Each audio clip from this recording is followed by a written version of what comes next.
क्या समझते हैं आप, कितनी देर पा होगी ये जंग बंदी और मशरिक़ वुस्ता के अमन के लिए कितना अहम किरदार अदा किया डोनाल्ड ट्रंप ने?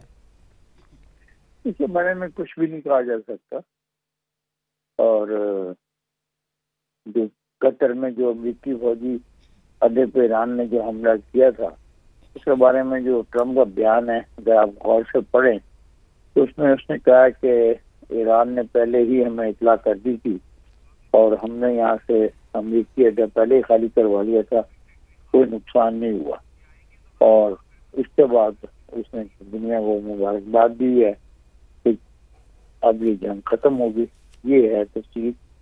अब इससे अंदाजा लगा लें कि क्या ये एक तो हकीकी माने में जंगबंदी है या फिर दोबारा इस इलाके के अंदर जंग शुरू होगी, इसके बारे में कहना बहुत मुश्किल है।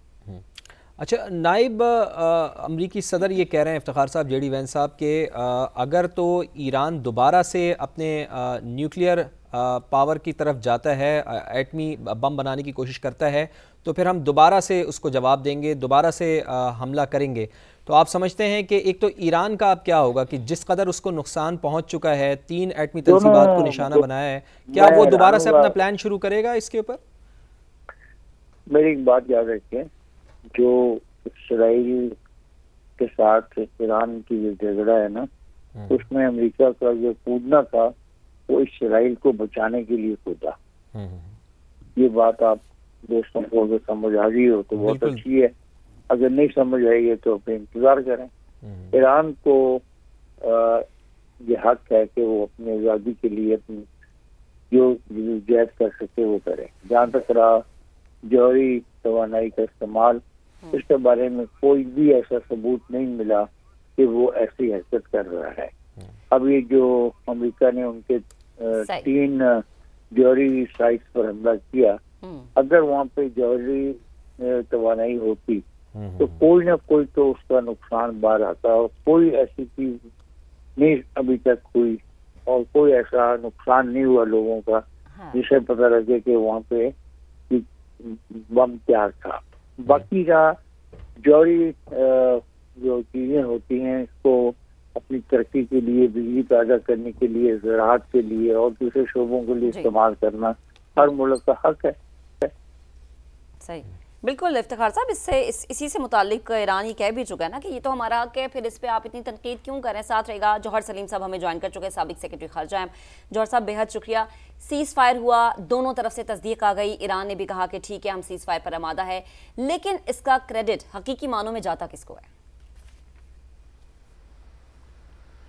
देखिए जी, एक तो खैर आपको आप ही के प्रोग्राम में समा के मैंने ये कल रात को ही कहा था अभी कि इस वक्त 2 सिनेरियोज हैं। एक ये है कि ये इजराइल और अमेरिका यहीं पे ख़त्म कर दें इसको।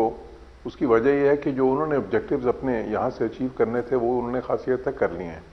ऑब्जेक्टिव्स जो हैं 2-3 थे, सिर्फ एक नहीं था। एक तो ये था कि न्यूक्लियर प्रोग्राम को उनके डैमेज करना इस हद तक कि वो ये समझते थे कि ईरान ब्रेकआउट कैपेसिटी के नज़दीक है, यानी कि वो कैपेसिटी जहाँ पे वो वेपनाइज कर सके यूरेनियम को, तो उससे चंद माह दूर है शायद, ये उनका इंटेलिजेंस एस्टिमेट्स थे। तो अब ये डैमेज करके अब नए अंदाजे ये हैं कि उन्होंने इसको कई साल दूर कर दिया उस कैपेसिटी से। एक ये। दूसरा ये था कि ईरान की जो एज ए रीजनल पावर एक पोजीशन है, जो अपनी पावर वो प्रोजेक्ट करते हैं, जो मज़ाहमती ग्रुप सारे जो उनसे इस तरह हमास है, हिजबुल्लाह है, इराक में है उनके हूतीज़ हैं, फिर उसके बाद सीरिया में भी उनके हमायत याफ्ता ग्रुप्स थे, हमायत याफ्ता हुकूमत थी बल्कि। तो वो सारे उन्होंने उनको काफ़ी ज़्यादा डैमेज करके इनफेक्टिव कर दिया इस हद तक कि वो ईरान के लिए बिल्कुल रिटेलिएट नहीं कर सके। आप देखें ये सारा कुछ हुआ इन पिछले 11-12 दिनों में और उन ग्रुप्स की तरफ से कोई काबिल ज़िक्र रिटेलिएशन नहीं आई सामने।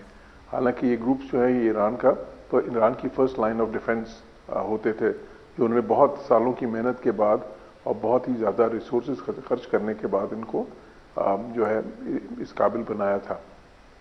और तीसरा ये है कि वो रजीम को कमज़ोर करना चाहते थे, और ये भी मैंने कहा था कि लॉन्ग टर्म ऑब्जेक्टिव उनका है कि ये रजीम चेंज हो किसी वक्त, या कोई ऐसा रजीम वहाँ पे इमर्ज करे जो उनके लिए लेस हॉस्टाइल हो। लेकिन ये शॉर्ट टर्म ऑब्जेक्टिव नहीं है, या इमीडिएट ऑब्जेक्टिव नहीं है। तो क्योंकि ये इमीडिएट ऑब्जेक्टिव नहीं था या शॉर्ट टर्म ऑब्जेक्टिव नहीं था, तो इसलिए अभी तो सिर्फ वीकन करने की बात है। और वीकन इस तरह होता है कि आपकी क्रेडिबिलिटी जो है, जब देखें ईरान की एयर स्पेस पूरी उनके कंट्रोल में थी, वो एट विल अपनी जो है वो जो इंस्टॉलेशन तबाह करना चाहते थे या इंफ्रास्ट्रक्चर जहाँ पे वहाँ पे वो कर रहे थे अटैक्स और वो तबाह कर रहे थे। दूसरी तरफ इंटेलिजेंस ऑपरेशंस आपने देखे किस किस्म के थे, जिसमें उन्होंने उनकी बिल्कुल टॉप जो है military command, nuclear scientist, top intelligence के जो उनकी कमांड है उनको उन्होंने हिट किया सक्सेसफुली, और ये जो है साबित किया कि उनका एक बहुत एक्सटेंसिव वहाँ पे ऑपरेशन मौजूद है। तो इन सारी अवामिल की मौजूदगी में उनके लिए अब मज़ीद तो ये था कि फिर वो इसको इतना ज़्यादा करते, ईरान को उस तरफ लेके जाते कि जहाँ बिल्कुल ही वो आके तो जिसको वो कह रहे थे जी कंप्लीट सरेंडर वाली बात, लेकिन वो ज़्यादा ट्रंप की जो है वो पोस्चरिंग थी, क्योंकि उस तरफ लेके जाने की अगर बात होती तो फिर उसमें मेरा अंदाज़ा था कि फिर चाइना और रशिया इंटरवीन करते, जैसे मैंने पहले भी कहा था कि वो ऐसा नहीं चाहेंगे कि ईरान बिल्कुल ही डेवस्टेट हो जाए, उनका स्ट्रेटेजिक पार्टनर है और यहाँ वहाँ पर रजीम चेंज हो जाए। तो प्रॉब्ली उनकी भी रेड लाइंस थी कि जी इनसे पहले हम इंटरवीन नहीं करेंगे, लेकिन अगर आप इसको क्रॉस करेंगे तो फिर इंटरवीन करेंगे। तो इसलिए ये बिल्कुल उन्हीं अंदाज़ों के मुताबिक जो है ना हुआ है या हो रहा है जो पहले से जो है मेरे ख्याल मुबस्सिरीन जो है। जौहर सलीम साहब, कतई कलामी की माज़रत, और इफ्तिखार साहब आप भी हमारे साथ मौजूद रहिए।